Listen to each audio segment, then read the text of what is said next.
Hello అండి, నేను ఝాన్సీని మాట్లాడుతున్నాను. మన అడగర్ల ఝాన్సీ ఛానల్ నుండి అనమాట. అయితే ఈరోజు మనం ఆషాఢ మాసం గురించి తెలుసుకుందామండి. ఆషాఢం మొదలవుతుంది కదా, అమావాస్య దాటగానే ఇంకా ఆషాఢం కదా, ఆషాఢం మొదలవుతుంది. అయితే ఆషాఢ మాసంలో మనకి ఈ తెలంగాణలో బోనాల హడావిడి చాలా ఎక్కువ కదండి. ఈ ఆషాఢ మాసం బోనాల మాసంగా అవుతుంది అనమాట. ఎక్కడ చూసినా బోనాల హడావిడే కనపడుతుంది మనకి. ఆ సంగతులు ఏంటో ఇప్పుడు తెలుసుకుందామండి. ఆషాఢం తెలుగు సంవత్సరంలో 4వ నెల. పౌర్ణమి నాడు చంద్రుడు ఆషాఢ పూర్వాషాఢ నక్షత్రాల్లో సంచరించడం వల్ల ఈ నెలకు ఆషాఢం అని పేరు. ఆషాఢాన్ని శూన్యమాసంగా కూడా పిలుస్తారండి. ఈ శూన్యమాసంలో ముహూర్తాలు ఏమి ఉండవు కదా, శుభముహూర్తాలు. అందుకని పెళ్ళిళ్ళు గృహప్రవేశాలు లాంటివి అయితే జరగవు, కానీ పూజలు అవి బాగా జరుగుతాయి. అయితే తెలంగాణలో అయితే బోనాల సందడి అన్నమాట. ఈ నెల రోజులు డప్పుల చప్పుళ్ళు, పోతరాజుల విన్యాసాలు, శివసత్తుల సిగాలు, డిల్లెం బల్లెం మోతలు, కళాకారుల ఆటపాటలు, ఇళ్లకు వచ్చే బంధువులు, గుళ్ళకు వెళ్ళే భక్తులు, టూరిస్టుల హడావిడి ఉంటుందండి. వేరే వేరే రాష్ట్రాల నుంచి కూడా ఇక్కడికి వచ్చి బోనాల హడావిడి చూడాలని వస్తారండి. అదన్నమాట. అయితే బోనం అంటే భోజనం అని అర్థం. ఈ సమయంలో జగన్మాత పుట్టింటికి వస్తుందట. ఆ అమ్మవారికి బోనంతో పాటు సారెను సమర్పిస్తే ఆ తల్లి అనుగ్రహం మనకి కలుగుతుందని నమ్మకం. ఆమె మనల్ని అనుగ్రహించి ఆయురారోగ్యాలు ప్రసాదిస్తుందని విశ్వాసం అన్నమాట. ఒకప్పుడు తెలంగాణలో ప్లేగు చాలా బాగా విజృంభించిందంటండి ఒకప్పుడు.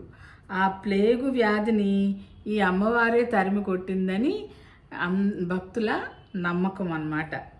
బోనాలు గోల్కొండ కోటలోని జగదాంబిక ఆలయంలో మొదలై సికింద్రాబాదు, ఉజ్జయిని, మహంకాళి, లాల్ దర్వాజా, సింహవాహిని దేవాలయాల్లో బాగా జరుగుతాయి. అక్కడే కాకుండా అన్ని అమ్మవారి ఆలయాల్లో బోనాల హడావిడి ఆషాఢసారి పేరుతో ప్రత్యేక పూజలు జరుగుతాయటండి. ఇది ఈ బోనాల గురించి అన్నమాట. అయితే బోనాల పండుగకు అమ్మవారికి తొట్టెల సమర్పణ ఆనవాయితీ. కర్రలు, కాగితాలతో చేసిన తొట్టెలు సమర్పిస్తారు. గోల్కొండలో అమ్మవారికి తొలి బోనం సమర్పిస్తారు. పువ్వులేమో గుడిమల్కాపూర్ మండి అని ఉందండి. అక్కడ చాలా, అది పూల మార్కెట్ అన్నమాట. అక్కడ నుండి వస్తాయట. అక్కడ చాలా బాగా దొరుకుతాయి పువ్వులు. అక్కడ నుండి సప్లై అవుతాయి అన్నమాట. పువ్వులతో కూడా బాగా అలంకరిస్తారు కదా గుళ్ళల్లో. అది ఆషాఢ శుద్ధ విధి నాడు పూరి జగన్నాథుడు రథయాత్ర కూడా నిర్వహిస్తారండి. పూరిలోని జగన్నాథ యాత్ర అంటారు కదా, అది ఆషాఢ మాసంలో వచ్చే విధి నాడు చేస్తారట. ఆషాఢ శుద్ధ ఏకాదశిని తొలి ఏకాదశి అని పేరు. ఆషాఢంలో వచ్చే ఏకాదశి తొలి ఏకాదశి అంటాం కదండి. ఈ తొలి ఏకాదశికి అయితే ఆంధ్రాలో ఏం చేస్తారంటే చక్కగా తలస్నానాలు అవి చేసి ఈ పేలాలు ఉంటాయి కదండి, ఆ పేలాలని బెల్లము యాలకుల పొడి వేసి పిండి కొట్టుకుని ఆ రోజు దేవుడికి నైవేద్యం పెట్టి తింటారండి. బాగా ప్రశస్తి ఆంధ్రాలో పేలాల పిండి తినడం.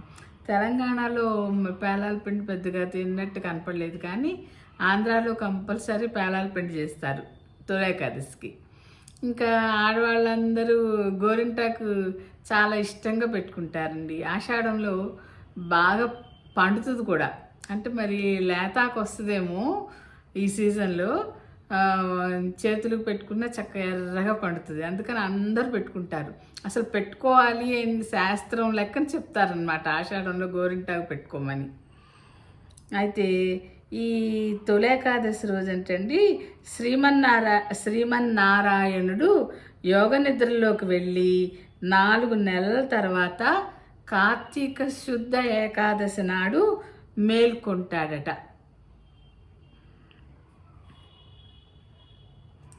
అయితే కొంతమంది ఈ తొలి ఏకాదశి నాడు ఉపవాసం చేసి జాగరణ చేసి మర్నాడు విష్ణుమూర్తిని పూజిస్తే సకల శుభాలు జరుగుతాయని నమ్ముతారు. ఇదండి మన ఆషాఢ మాసం గురించి. ఆషాఢం మొదలవుతుంది కదా ఇది. ఇంకా ఆషాఢం తర్వాత వచ్చేది శ్రావణ మాసం కదా, అదొక హడావిడి. మన భారతీయులకి సంవత్సరం అంతా ఏదో ఒక హడావిడి ఉంటూనే ఉంటుందండి. ఈ ఆషాఢం తర్వాత శ్రావణం తర్వాత మళ్ళీ లైన్గా పండుగలు మొదలవుతాయి కదా. మళ్ళీ అక్టోబర్ నుంచేమో దసరా, ఇంకా లైన్. ఇంకా ఏదో ఒక హడావిడితో హ్యాపీగా ఉండడమే కదా మనకు కూడా కావాల్సింది. ఇదన్నమాట అండి. అదే ఆషాఢం గురించి చెప్దామని చేశాను అనమాట. సరేనండి, ఇలాంటి ఇంకా కొన్ని మంచి విషయాలు తెలుసుకోవాలంటే మన అడగర్ల ఝాన్సీస్ ఛానల్ని సబ్స్క్రైబ్ చేయండి. Thank you for watching. Thanks అండి.